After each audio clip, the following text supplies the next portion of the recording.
Shalom, shalom, chers bien-aimés. Soyez tous les bienvenus sur la chaîne Jesus the Light TV. Nous sommes au temps d'enseignement. Je me présente, je suis le frère Bruno Nouandou, je suis serviteur de Dieu.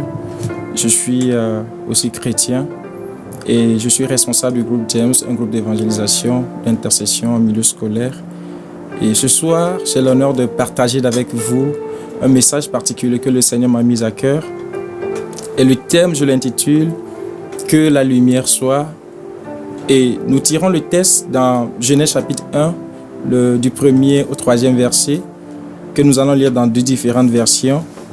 Dans la première version, Louis II, la Bible nous dit « Au commencement, Dieu créa les cieux et la terre ». Verset 2, « La terre était informe et vide. Il y avait des ténèbres à la surface de l'abîme et l'Esprit de Dieu se mouvait au-dessus des eaux. » Verset 3, Dieu dit que la lumière soit et la lumière fut. J'aime également une autre version qui est un peu plus explicite, qui nous dit « Au commencement, Dieu créa le ciel et la terre. » Alors le verset 2 qui est beaucoup plus intéressant, « La terre est comme un grand vide. Elle est dans la nuit. » C'est-à-dire la terre était dans la nuit. Une eau profonde la recouvre. Le souffle de Dieu. Dans l'autre version, il était dit le Saint-Esprit, mais ici on a dit le souffle de Dieu se tient au-dessus de l'eau. Verset 3, Dieu dit que la lumière brille et la lumière se met à briller. Alléluia. Et la particularité de ce message que j'aimerais donner apportera, c'est-à-dire il y aura des réponses à plusieurs questions que beaucoup de personnes se posent. Parce que quand nous lisons le chapitre ou bien le verset 1, la Bible nous dit « Au commencement, Dieu créa les cieux et la terre. » Et ça veut dire c'est Dieu qui a créé et le ciel et la terre sur laquelle plutôt nous sommes. Alléluia. Et quand nous lisons le verset 2, la Bible dit « La terre était informe et vide. » Certaines versions parleront du chaos, ce qui exprime l'expression du tohu bohu. Alléluia. Et cette expression veut dire que les choses ne sont pas dans les normes. Les choses ne sont pas conformes, les choses ne sont pas telles qu'on pouvait l'apprécier ou bien l'admirer. Les choses ne sont pas comme ce que nous voyons aujourd'hui. C'était des ténèbres, c'était vraiment du chaos. Alléluia.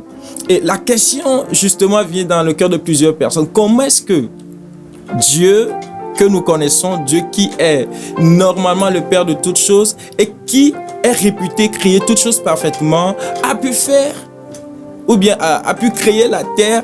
Et on voit dans les versets que les choses étaient vides et informes. L'une des vérités que j'aimerais sortir dans cet enseignement, c'est que le premier verset, du premier verset au deuxième verset, il y a eu un large temps. Il y a eu une succession d'événements. Le verset 1, au commencement, Dieu créa les cieux et la terre. En ce temps-là, les choses étaient parfaites. Mais il y a eu des successions d'événements qui se sont produites avant que le verset 2 ne vienne. Le verset 2 ne font que décrire, en fait, n'est que le résultat des choses qui s'étaient passées au premier verset. La Bible dit la terre était informe et vide. Il y avait des ténèbres à la surface de l'abîme et l'Esprit de Dieu se mouvait au-dessus des eaux. Pourquoi est-ce que l'Esprit de Dieu mouvait sur les eaux en ce temps-là? Pourquoi est-ce que l'Esprit de Dieu était un peu comme au contrôle ou bien avait pris comme le contrôle de tout ce qui était informe et vide et même des ténèbres? Alléluia. C'est parce que en ce moment-là, Dieu était en face de quelque chose qu'il n'avait pas prévu, mais qu'une situation a plutôt décliné. Mais Dieu, dans sa force toute puissance, est en train de vouloir ramener plutôt une restauration dans la situation. Alléluia. Le Seigneur était sur le point d'apporter une restauration dans la situation. Dieu était sur le point de ramener du chaos à la bonne manifestation, à la parfaite créature ou bien à la parfaite création qui était au commencement. Et nous voyons à la suite, la Bible dit, et Dieu ordonne, il annonce maintenant que la lumière soit et la lumière fut. J'aimerais qu'on fasse un petit voyage pour vous rassurer que Dieu crée toutes choses bonnes et parfaites. Parce que la question justement dans le cœur de toute personne, comment est-ce que Dieu peut créer? Comment est-ce que Dieu a créé un monde si méchant? Parce que nous voyons les choses qui se passent autour de nous. Comment est-ce que Dieu a créé un homme qui soit si méchant, si impardonnable, si impitoyable? Comment est-ce que Dieu a pu créer des choses qui font du mal? Comment est-ce que Dieu accepte lui aussi être au courant ou bien garder sous ses yeux des choses qui sont abominables? Est-ce que Dieu les a vraiment créées comme cela? Est-ce que Dieu a vraiment créé les choses de cette manière? Je dirais non. Mais nous allons voir les preuves. Allons justement dans Ésaïe chapitre 45 verset 18. Ésaïe chapitre 45 verset 18. Si tu as ta Bible, rapidement, on va le lire ensemble.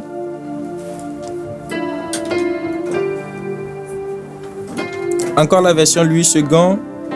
Ici, la Bible nous dit: car ainsi parle l'Éternel, le Créateur des cieux, le seul Dieu, qui a formé la terre, qui l'a faite, qui l'a affermie, qui l'a créée pour qu'elle ne fût pas déserte.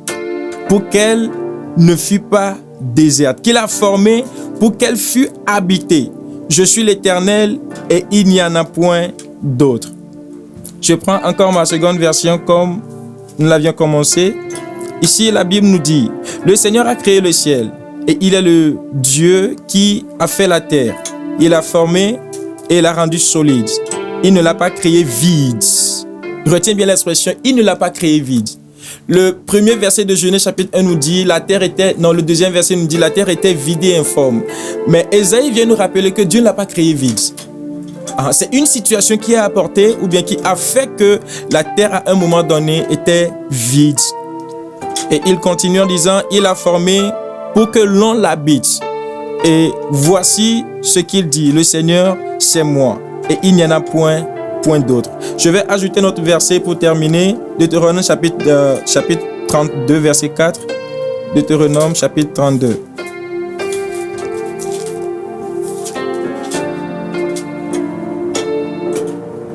Le verset 4.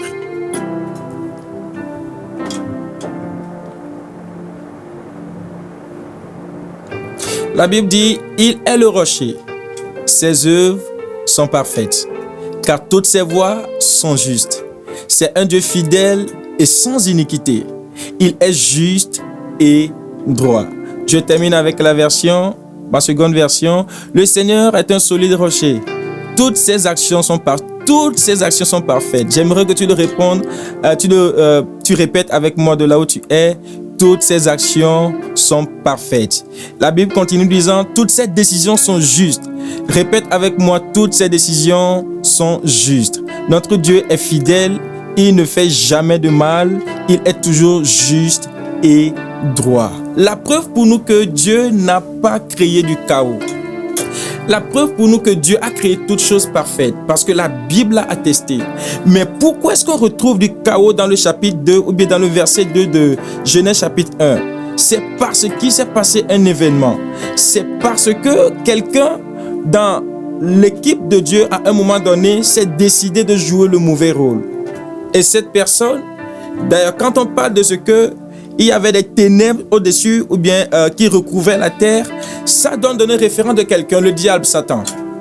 Cette personne que Dieu avait créée, si nous lisons dans Ézéchiel, on pouvait comprendre par là que lui aussi il avait habité d'abord Éden. Et à cause de sa convoitise, il avait voulu apporter la souillure. Et de là, les anges de Dieu l'ont combattu. Et c'est cette guerre qu'on retrouve maintenant du chaos. C'est de là que le péché est entré. Quand on parle de ce que les choses étaient vides et informes, il y avait du ténèbre à la surface de l'abîme, et etc. C'est parce que quelqu'un a introduit le mal dans le monde. Parce que le monde était totalement parfait. Ta question: pourquoi est-ce que les gens sont si mauvais? Dieu n'a pas créé les gens mauvais. Si tu continues dans Genèse, tu verras. La Bible dit: créons l'homme à notre image. Créons l'homme à notre ressemblance. Et après avoir tout créé, la Bible dit: il est béni. Mais la suite, nous pourrons voir l'introduction du même diable, le même Satan, qui est venu sous forme d'un serpent, avec sa ruse, pour tromper la femme et après trompant l'homme. Et après, il a accompli en fait le dessein, le mauvais dessein qu'il avait. Et ainsi, on a connu un monde mauvais. Ainsi, on a connu des hommes méchants comme Caïn et plus tard beaucoup d'autres personnes. On a connu des villes qui sont corrompues, à l'instar de Sodome et Gomorrhe, mais ça c'est trop parti. À l'instar de ce que nous vivons aujourd'hui, des choses que nous écoutons, des histoires abominables que nous écoutons de temps en temps, à tout moment. Quand nous reprenons plutôt.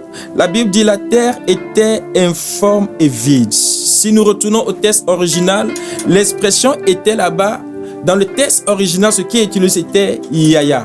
Y-A-Y-A-H. Et Yaya veut dire devenu. En fait, la signification de Yaya dans le thème original veut également dire devenu. Alors on peut relire. La terre la terre est devenue informe et vide parce qu'il y a eu une introduction du mal. Alors Dieu, dans sa souveraineté, comme je l'avais dit au départ, il a toujours un plan de restauration. Dis avec moi, un plan de restauration. Quelqu'un peut-être actuellement vit un moment de chaos, vit une situation contraignante, une situation qui le met ou bien qui l'amène à poser beaucoup de questions. Pourquoi moi? Pourquoi tout ce vide? Pourquoi tout ce mal? Pourquoi toute cette méchanceté autour de moi? Écoute-moi, Dieu ne l'a pas voulu comme cela. C'est pour cela même que Dieu envoie un plan de restauration. Dieu restaure toujours. Alléluia. Dieu restaure toujours. C'est pourquoi j'aime le verset 3.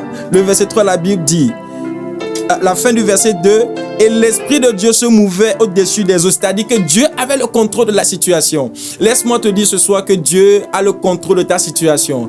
Quel que soit le chaos, quel que soit le vide, l'informe, quel que soit les mal, quelle que soit ta maladie, quelle que soit ta stérilité, les choses que tu vives, que tu n'aimes pas, laisse-moi te dire que le Seigneur a le contrôle de la situation parce que son esprit est justement là. Il est en train de mouvoir et il mouvra encore et encore. Dis-moi Amen. Et le verset 3 pour terminer, la Bible nous dit, Dieu dit que la lumière soit et la lumière fut.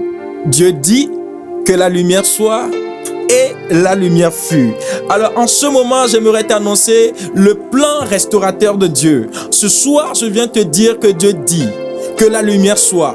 Et la lumière va apparaître. Dis-moi un puissant Amen. Parce que nous marchons par la foi et quand nous saisissons les paroles, c'est le ciel qui se met justement en action dans notre vie. Quel que soit le chaos, le trouble, je l'avais dit, quelle que soit la lumière auquel tu espères, ce soir je viens t'annoncer. Et Dieu dit que la lumière soit et la lumière fut. Et Dieu dit que la guérison soit et la guérison apparaît. Et Dieu dit que la stérilité part et tu deviens père de beaucoup d'enfants et mère de beaucoup d'enfants. Et Dieu dit que le chômage parte et tu deviens une personne non seulement employée, mais tu emploies d'autres personnes. Laisse-moi te dire ce soir que Dieu annonce un plan restaurateur. Et cette lumière, c'est Jésus. Jésus. Dis avec moi Jésus. Dis une seconde fois Jésus. Une troisième fois, j'aimerais que tu le dises avec une certaine ardeur. Dis Jésus. La Bible dit car quiconque invoquera le nom du Seigneur sera sauvé. Il dit je suis le chemin, la vérité et la vie. Et quand nous lisons Jean, la Bible dit de là qu'il était la parole. De la parole il y a la lumière. Et la lumière était donnée pour les hommes. Alors Jésus est cette lumière. Et il vient pour toi ce soir. Si tu ne le connais pas encore, je pense que je vais t'inviter. Tu as besoin de Jésus. Si tu le connais déjà, je vais t'encourager. Accroche-toi encore à Jésus. Parce qu'il est le parfait plan restaurateur. Il est venu, il a payé tous les prix pour que nous puissions nous voir restaurés, pour que nous puissions retourner dans la lumière que Dieu a prévue pour nous, pour que nous puissions quitter le chaos, le vide, l'informe, pour que nous puissions retourner au plan original de Dieu. La Bible dit que Dieu crée toutes choses parfaites.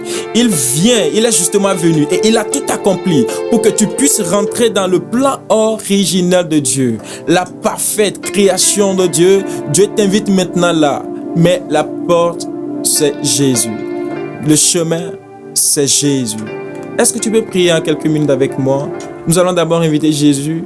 Si tu ne l'as pas encore, tu vas dire avec moi, Seigneur Jésus, je crois que tu es mort pour moi à la croix et tu es justement venu pour restaurer, pour me restaurer dans le plan parfait de Dieu. Maintenant, je me donne à toi parce que tu es le chemin, la vérité et la vie. Je te donne ma vie aujourd'hui, je te donne ma vie à jamais. Je suis chair et sang, je manque de la capacité. Mais donne-moi ton esprit maintenant, afin que je puisse marcher avec toi. Je deviens aujourd'hui ton fils. Accepte-moi.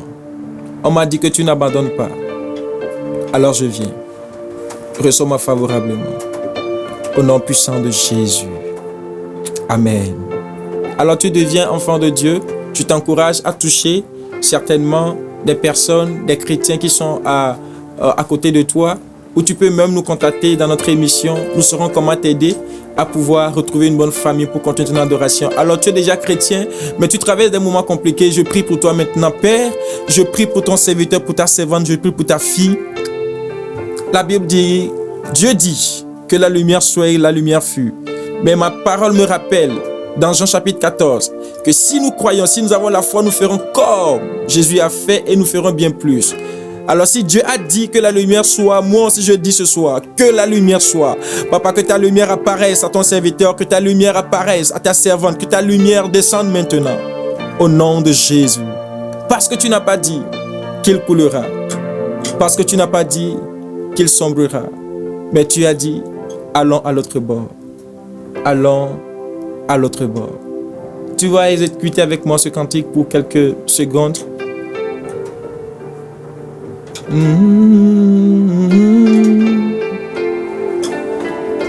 Il a dit, allons vers l'autre bord.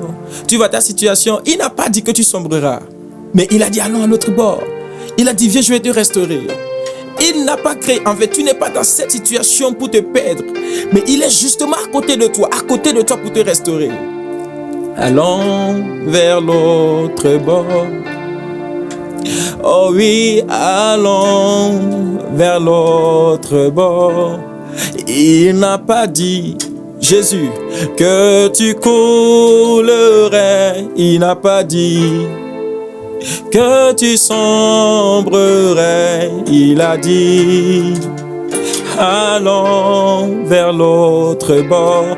Allons dans la restauration. Allons dans la restauration. Allons vers la solution.